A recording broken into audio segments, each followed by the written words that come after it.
Naomi Brooks had walked into plenty of boardrooms that smelled faintly of polished oak and ambition, but she had never received an invitation like this one.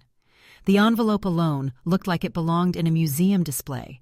Thick ivory cardstock with gold embossing, her name written in an elegant script you couldn't get from a printer. The postmark read, Aspen, Colorado. No email, no calendar request. Just this. She sat behind her desk at Novalink Systems' Austin headquarters, turning the card over in her hands. Outside her glass office wall, her team was in motion.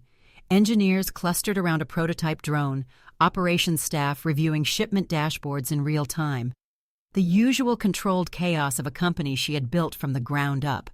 Her assistant, Tanya Lewis, walked in carrying a stack of investor reports.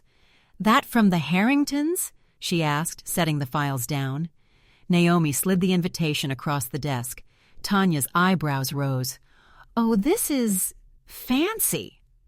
"They're calling it the Harrington Winter Summit," Naomi said, reading aloud from the embossed lettering. "A private weekend of strategic discussions and relationship building at our family estate in Aspen. Dress casual. Leave formalities at the door." She glanced up. "Sounds more like a social club than a negotiation." "That's exactly what it is," Tanya replied, easing into the chair opposite her. "I've read about these. It's where they decide who's in and who's not, usually over wine by a fireplace, not in a boardroom." Naomi smiled faintly. "They've got a $900 million partnership proposal on the table. I think I'm already in." Tanya shook her head. "You're in for the deal, maybe. But this? This is them sizing you up as a person. And by person, I mean someone they can control." Naomi leaned back, twirling the invitation between her fingers. She thought about the Harringtons, old money that stretched back to railroads and oil, now spread into aerospace, finance, real estate. Recently, they'd been looking to modernize their logistics division, and Novalink's AI-powered supply chain tech was the key. Theoretically, both sides stood to win big. Still, she had grown up in South Dallas, the daughter of a postal worker and a church secretary. She knew when she was being evaluated. "They can size me up all they want," Naomi said. "I'm not going there to be liked.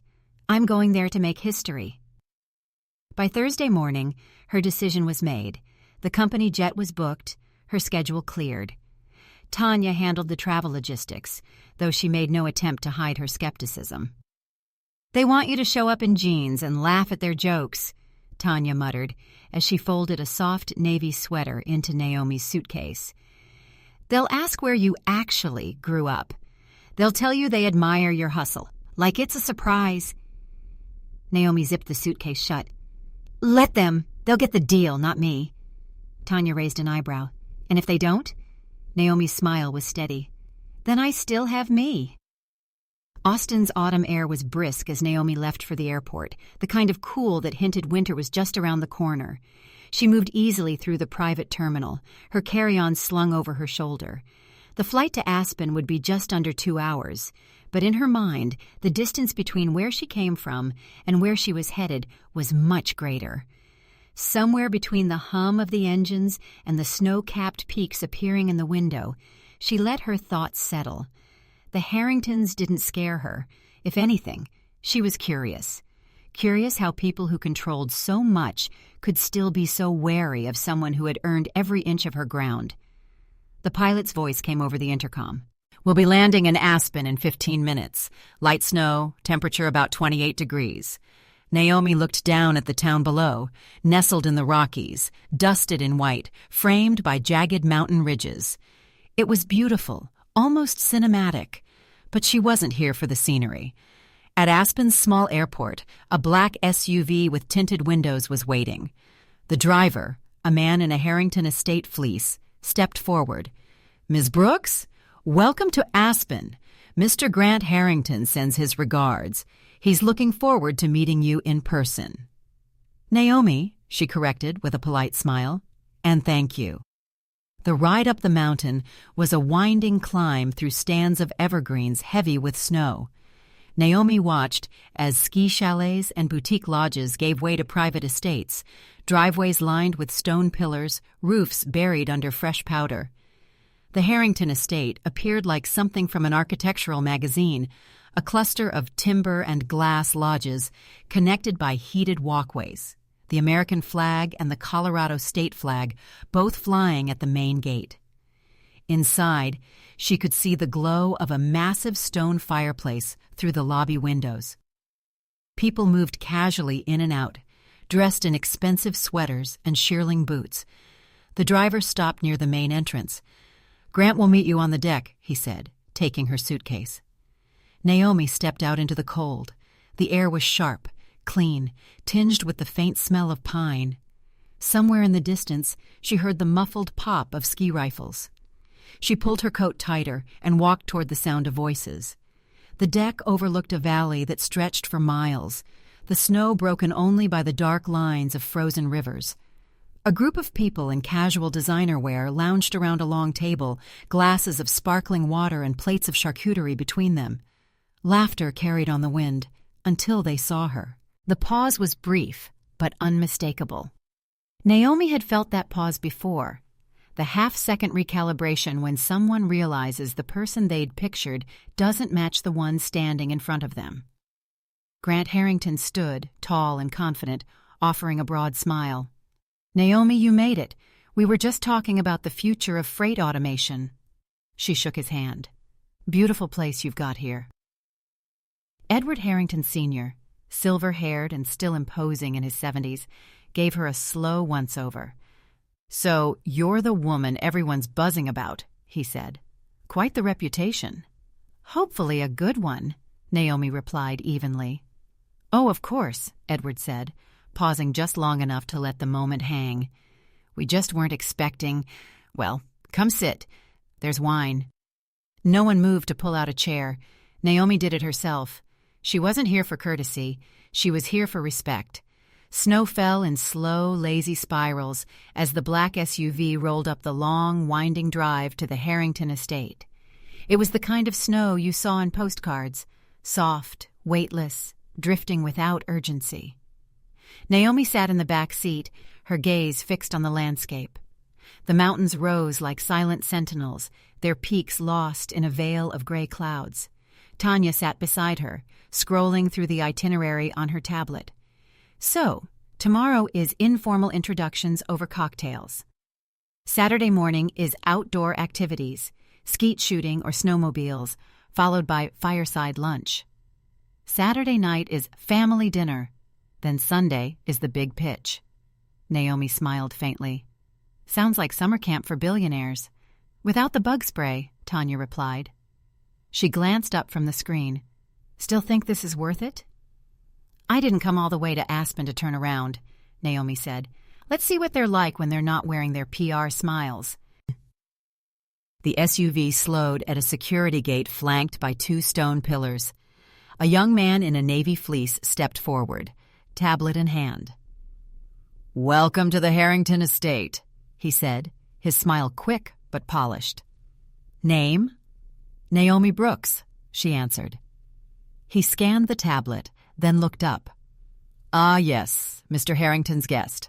Please, follow the drive to the main lodge. You'll find Mr. Grant Harrington and the rest of the group on the upper deck."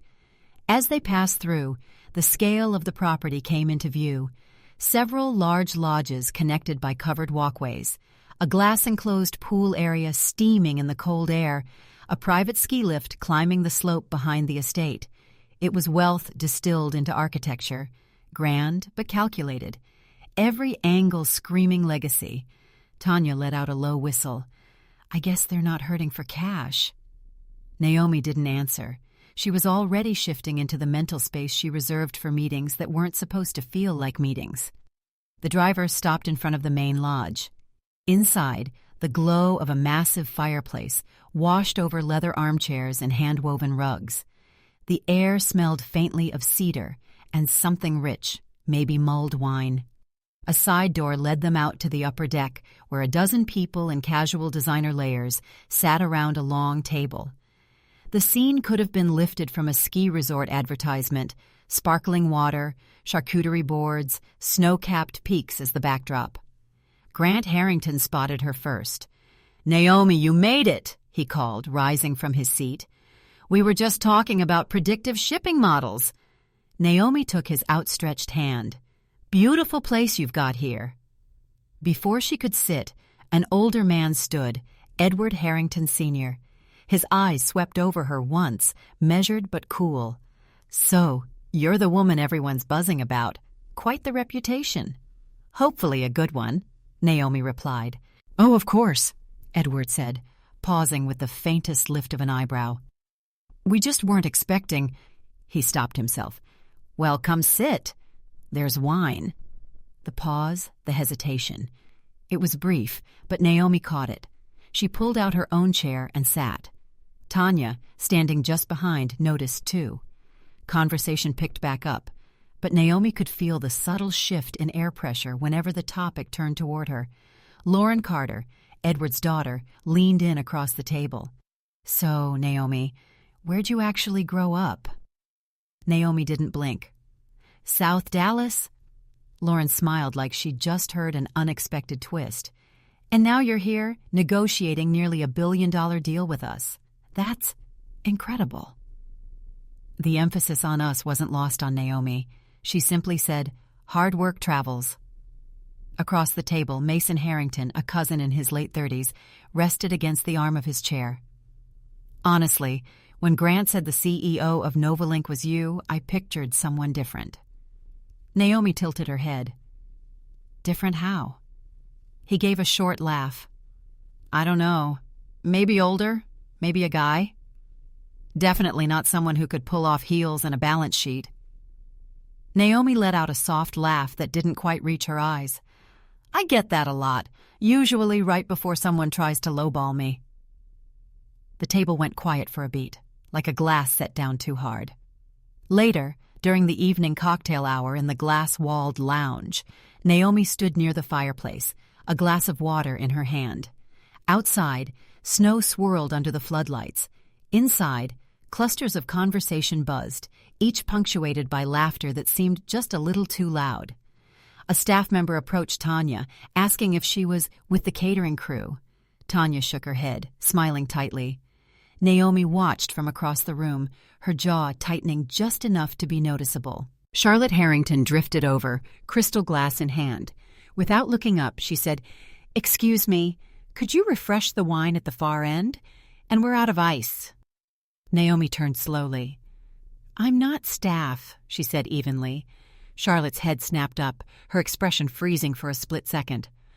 "Oh, my mistake." Naomi didn't respond. She simply walked away, the clink of her glass against the table louder than necessary. Back in her guest suite, Tanya knocked softly before stepping in. "You good?" "I'm fine," Naomi said, unpinning her hair. "They're being slick. You caught all that, right?" "I caught it," Naomi said, meeting Tanya's gaze in the mirror. "They think I need them more than they need me." Tanya sat on the couch. "Do you?" Naomi smiled faintly. "We'll see." The next morning, the Harringtons were up early for skeet shooting. From her guest suite, Naomi could hear the sharp pops echoing through the valley, carried on the cold air. She stood by the window for a moment, watching figures in bright ski jackets gather near the shooting range. Then she turned back to the oak-paneled desk where her laptop waited. She opted out of the morning activity, not because she couldn't hold her own at a shooting range, but because she had a string of investor calls lined up. Novalink's expansion plans didn't pause for anyone, not even the Harringtons. The estate's study was a warm, quiet space. Tall bookshelves lined the walls, the spines arranged by color rather than subject. Naomi doubted any of them had been read in years. A large desk faced a floor-to-ceiling window, offering a view of the snowy slope below. She settled in, headset on, speaking in measured tones as she walked investors through quarterly performance and upcoming projects. By early afternoon, she wrapped her last call. The sound of engines drifted through the open window, snowmobiles returning from the morning ride. Laughter followed, echoing through the grand foyer as boots clomped across the slate floor. Naomi closed her laptop, straightened her jacket, and stepped into the hall. She was halfway to the lounge when a woman in a gray uniform, clipboard in hand, hurried toward her. "Oh, I'm so sorry," the woman said breathlessly. "Are you one of the new caterers?" Naomi paused, looking at her steadily. "No," she said, her voice calm but firm. The woman flushed. "Oh, I didn't mean—" "You assumed," Naomi said, not unkindly, but with enough weight to make the point. "It's fine." She walked on, each step echoing louder in the high-ceilinged corridor. That evening's pre-pitch dinner was smaller than the night before. Just a handful of Harringtons, a few advisors, and Naomi. The west dining room glowed under the soft light of antique chandeliers, the long wooden table set with linen napkins and silver chargers. Outside, the snow had thickened, swirling in the wind. Naomi arrived just as the others were taking their seats. She was halfway to her place when she heard Charlotte's voice. "Excuse me, could you refresh the wine on that end? And we're out of ice." Naomi stopped. Slowly, she turned toward the matriarch of the family. "Ma'am," she said flatly. Charlotte looked up, her expression faltering for just a second. Oh my goodness, I thought—" "I'm not staff," Naomi said. "I see that now," Charlotte replied, adjusting her blouse. The room went a little quieter. From the far end of the table, Grant tried to laugh it off. "Mom, Naomi's the reason we might still have a freight division in 5 years." But the sting had already landed. Naomi took her seat without another word. Dinner was technically pleasant. Pheasant with wild rice, roasted root vegetables. But the undercurrent was unmistakable. Conversation tiptoed around business, touching on AI, automation, and climate tech. But Naomi could feel the string of tension pulled tight under the table. At one point, Lauren leaned over in a half-whisper. "I can't imagine how exhausting it must be. Always being underestimated." Naomi gave her a tired smile. "It's not exhausting. It's just familiar." From the other side, Edward Harrington Sr. raised his glass. "To Naomi," he said, his voice carrying easily. "For tolerating this oddball family of ours. You've got steel in your spine. That's rare." Naomi lifted her glass but didn't drink.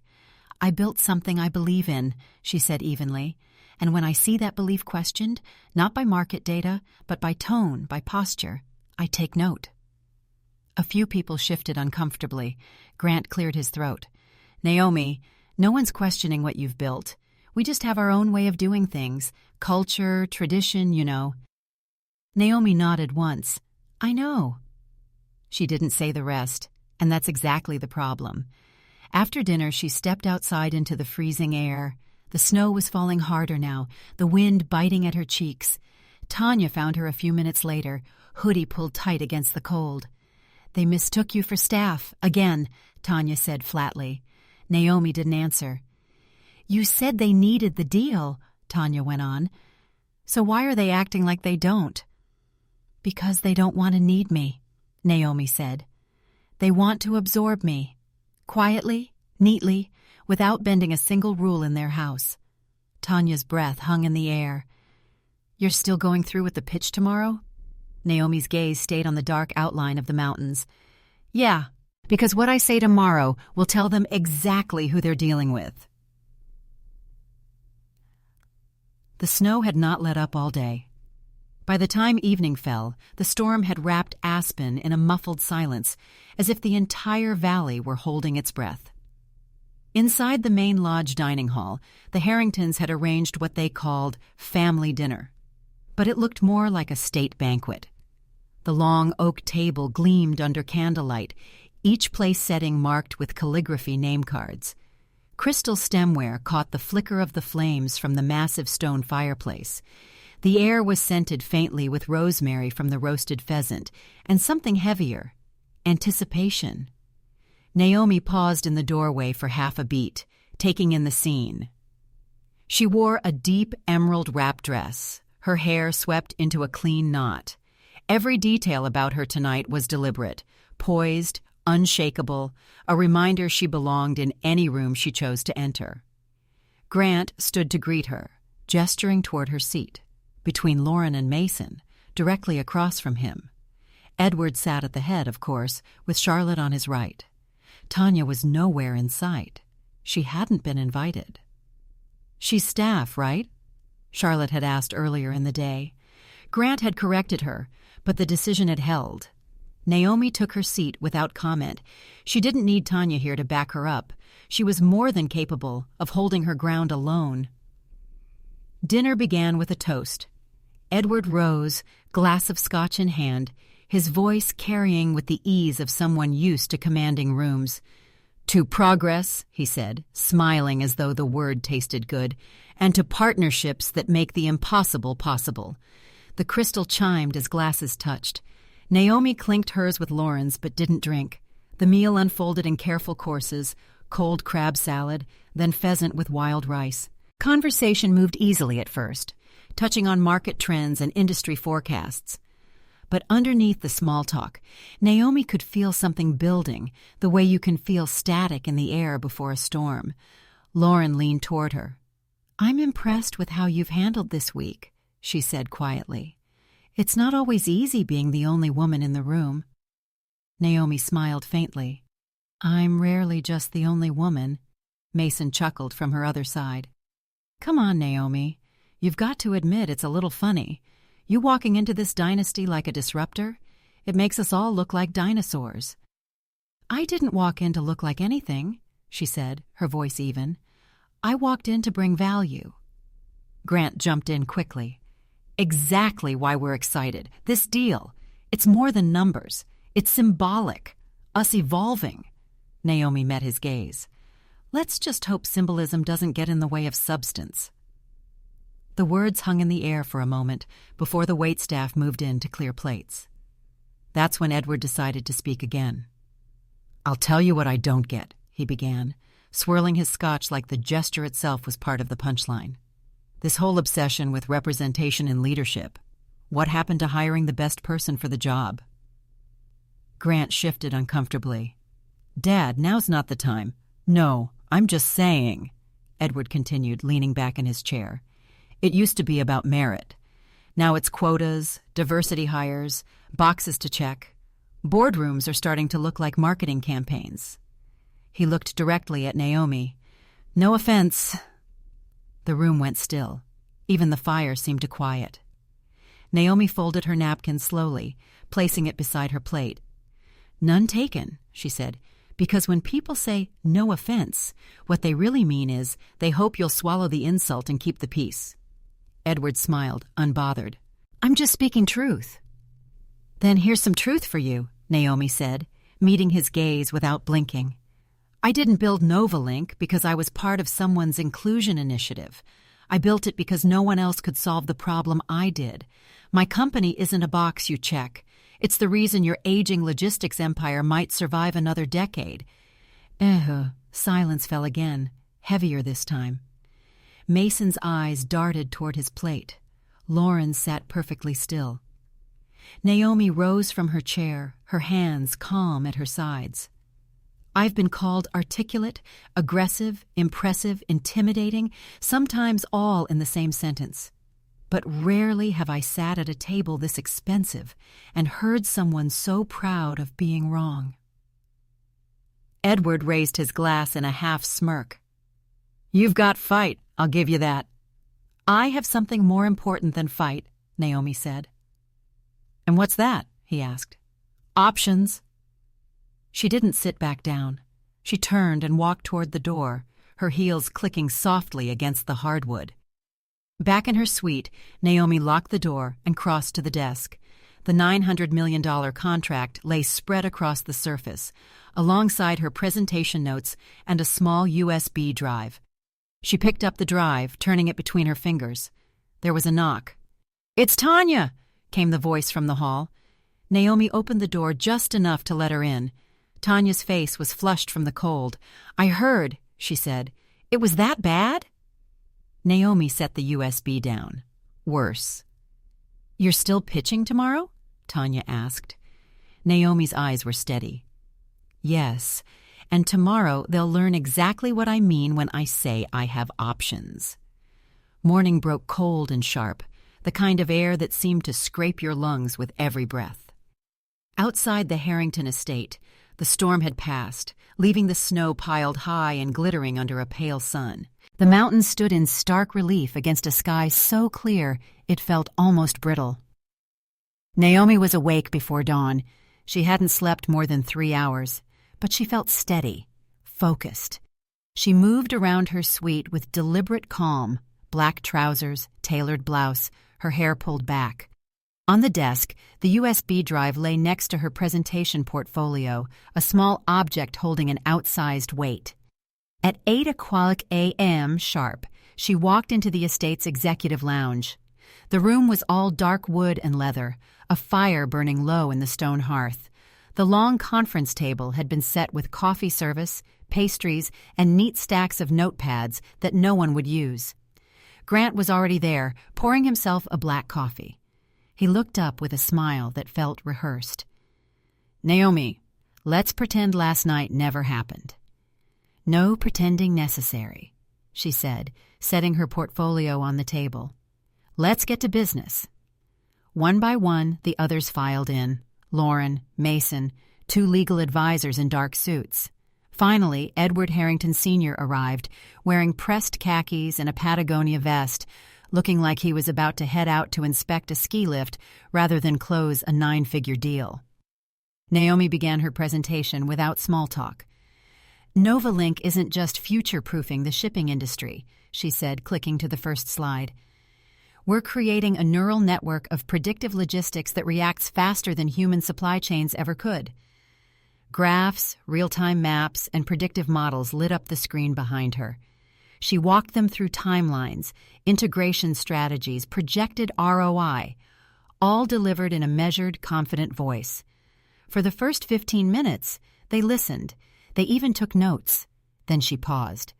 "I'd like to walk through the integration timeline, assuming we still see this partnership as viable." Silence met her words. Then Edward leaned back in his chair, folding his hands behind his head. "Impressive," he said. "It's a bit much, all these smart charts and AI jargon, but you've clearly done your homework." Naomi waited. Grant shifted in his seat. "What my father means is—" Edward cut him off. "No, I'll say it plain. You're very impressive, Naomi, especially coming from, well, where you come from." She blinked once, slowly. "And listen," he went on, "I get that companies like yours need a little edge, a little story, you know. Woman, minority founder, all that. You've got to play the game. It's like marketing with melanin. Works like a charm these days."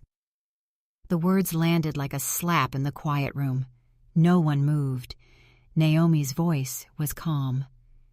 "You said what?" Edward shrugged. "I said it's a smart move. Don't get me wrong, I admire the hustle." Grant sat forward, frustration tightening his jaw. "Dad, you're way out of line." Naomi didn't look at Grant. She reached into her portfolio, took out the USB drive, and set it gently in front of him. "What's this?" he asked. "My final offer." Grant plugged it into his laptop, scrolling through the files. His brow furrowed. "You removed the equity share?" Naomi nodded. "And the revenue split?" He looked up. "There's nothing left." "There's my offer," she repeated. Edward scoffed. "So you're just walking after all this?" Naomi folded her hands. "I walked into this house with an open mind. You fed me wine and insults, mistook me for staff, talked about me like I wasn't in the room, told me my accomplishments were a marketing ploy." Edward leaned forward. "So, you're going to let your ego get in the way of $900 million? "No," Naomi said. "I'm going to let my standards get in the way of giving you access to what I built." She gathered her portfolio, standing with quiet precision. "You think you still hold all the power," she said, not turning back. "But the world's changed. You just haven't caught up." Her heels made no sound on the carpet as she left the room. By lunchtime, the estate felt different, like the air had been pulled out of it. Naomi was back in her suite, her single suitcase packed and half-zipped. She wasn't rushing, but she wasn't lingering either. A knock came. Tanya stepped inside, cheeks pink from the cold. "They're panicking downstairs," she said. "Grant's on the phone with legal. They didn't think you'd walk." Naomi looked up from her phone. "Because women like me usually don't. Not in rooms like this." They stood in quiet for a moment. It wasn't pride Naomi felt. It wasn't vengeance either. It was heavier, like the stillness that comes after choosing yourself in a place built to make you doubt you could. Another knock. It was Grant. "Can I talk to you?" he asked, avoiding Tanya's eyes. Naomi stepped into the hall. She didn't invite him in.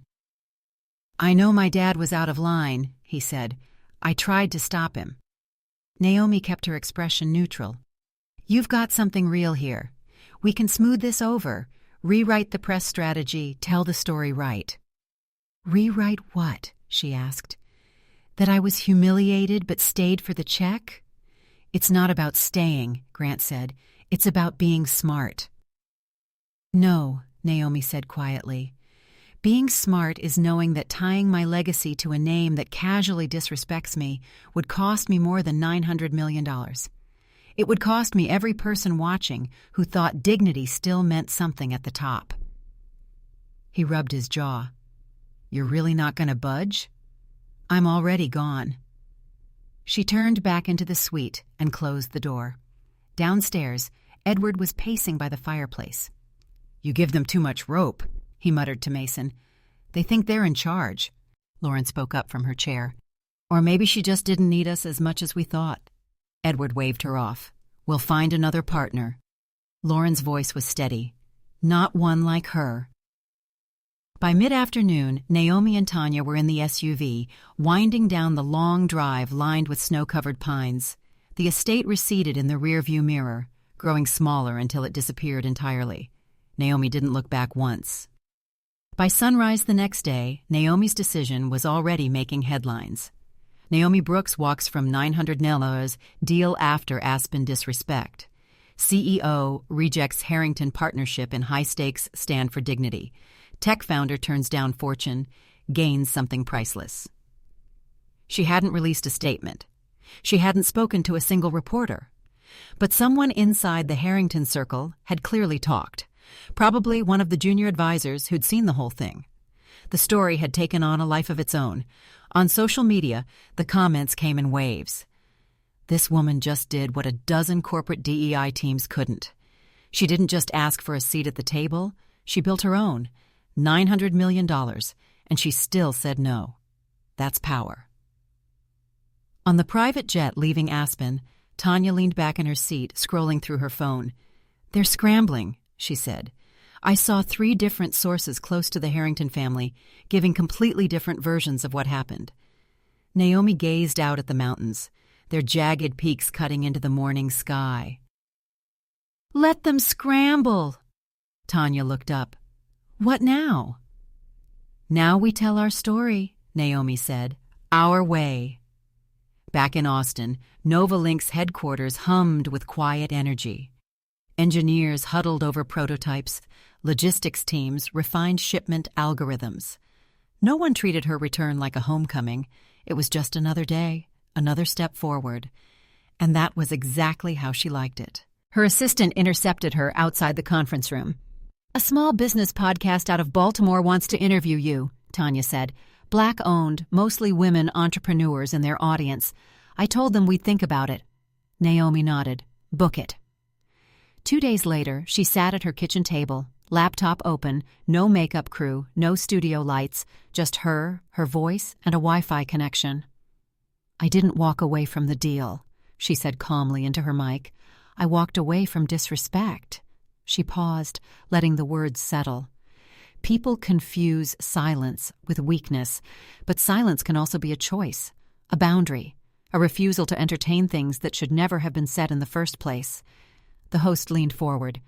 "What would you say to the young woman watching this who thinks she has to tolerate those things to succeed?" Naomi didn't hesitate. "I'd tell her, you don't climb a ladder just to sit next to people who laugh at you behind closed doors. You climb so you can decide who builds the ladder in the first place. A week later, Novalink announced a strategic alliance with a coalition of minority-owned manufacturing and shipping companies in Arizona and Oregon. They weren't household names, but they were innovative, nimble, and, most importantly, respectful partners. Investors responded immediately. Novalink's stock rose 14% in 3 days. Naomi didn't make a victory speech. She didn't post a celebratory photo. She just went back to work. One afternoon, she walked the floor of Novalink's headquarters, her heels clicking softly against the polished concrete. She passed teams poring over drone schematics, data analysts tracking live shipment routes, a project manager presenting an AI-driven routing model to her colleagues. Tanya caught up with her near the conference room. "You good?" she asked. Naomi allowed herself a small smile. "Better than good." "They want to know if you'll keynote at the logistics summit next quarter," Tanya added.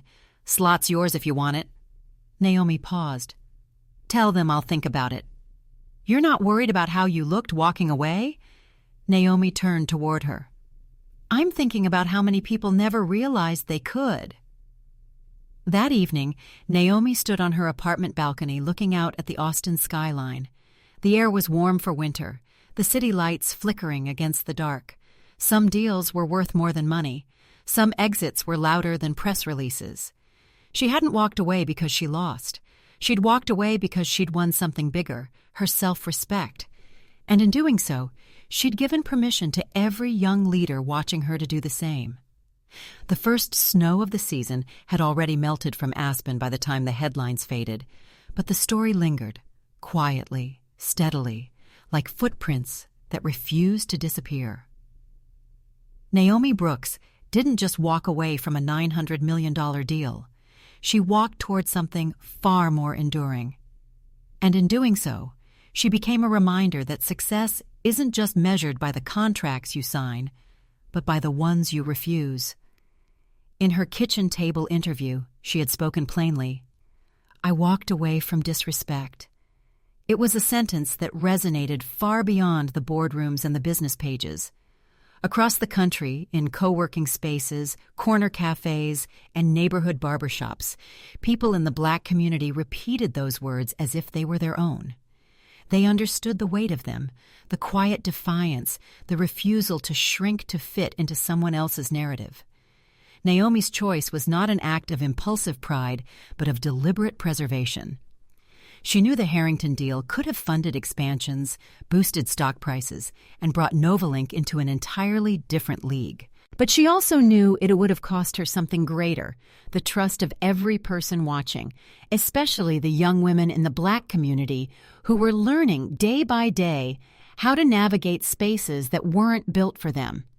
Her alliance with smaller, minority-owned partners might not have made Wall Street's pulse race the same way, but it carried another kind of power.